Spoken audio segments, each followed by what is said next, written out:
Sivaganga colony సంక్షేమ సంఘం ఆధ్వర్యంలో సదాశివేశ్వరాలయం టెంపుల్లో మహాశివరాత్రి పర్వదినం సందర్భంగా 13వ వార్షిక బ్రహ్మోత్సవాలు జరుగుతున్నాయి. 25th నుంచి 27th వరకు బ్రహ్మోత్సవాలు ఉంటాయి. ఈ బ్రహ్మోత్సవాలు ఎల్బీనగర్ పురపాలక పట్టణ ప్రజలందరికీ మహాశివరాత్రి శుభాకాంక్షలు తెలుపుతూ ఇక్కడ ప్రజలందరూ ఎంతో మహాన్వితమైన సదాశివేశ్వరాలను దర్శించుకొని ఆ సదాశివేశ్వరుని అనుగ్రహం ఆశీస్సులు పొందాలని కోరుకుంటూ ఇక్కడ ప్రతిరోజు ఒకరోజు ఒక కార్యక్రమం ఉంటుంది.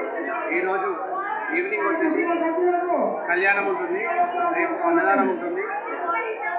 ఆ సదాశివేశ్వరుని ఆశీస్సులు ఎల్బీనగర్ పట్టణ ప్రజలందరికీ ఆ సదాశివేశ్వర అనుగ్రహం ఉండాలని కోరుకుంటూ మరొకసారి శివగంగ కాలనీ సంక్షేమ సంఘం తరఫున మహాశివరాత్రి శుభాకాంక్షలు తెలియజేస్తూ సాయంత్రం 7 గంటలకు సాంస్కృతిక కార్యక్రమాలు ఉంటాయి.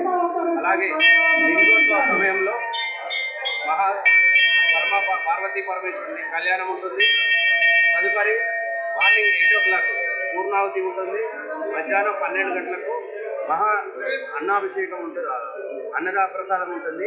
భక్తులందరూ విచేసి ఈ మహత్తర కార్యక్రమాన్ని విజయవంతం చేయగలరని మనస్ఫూర్తిగా కోరుకుంటూ సదాశివేశ్వరుని అనుగ్రహం అందరికీ అన్నివేళలా ఉండాలని.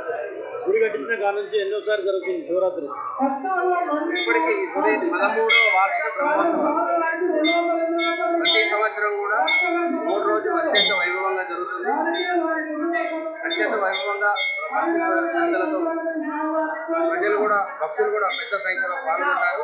ప్రజలకు కూడా ఎలాంటి ఇబ్బందులు కలగకుండా వాటర్ కానీ, ఉపవాస దీక్ష విరమించడానికి కింద హాల్ కానీ అన్ని సంక్షేమ సంఘం ఆధ్వర్యంలో సమకూర్చడం జరిగింది. భక్తులకు ఎలాంటి ఇబ్బందులు లేకుండా అన్ని వసతులు సంక్షేమ సంఘం ఆధ్వర్యంలో ఏర్పాటు చేయడం జరిగింది. అందరూ ఈ అవకాశాన్ని సద్వినియోగం చేసుకుంటూ ఆ సదాశివేశ్వరుని ఆశీస్సులు పొందాలని మరొకసారి మనం చేసుకుంటాం. మహాశివరాత్రి శుభాకాంక్షలు.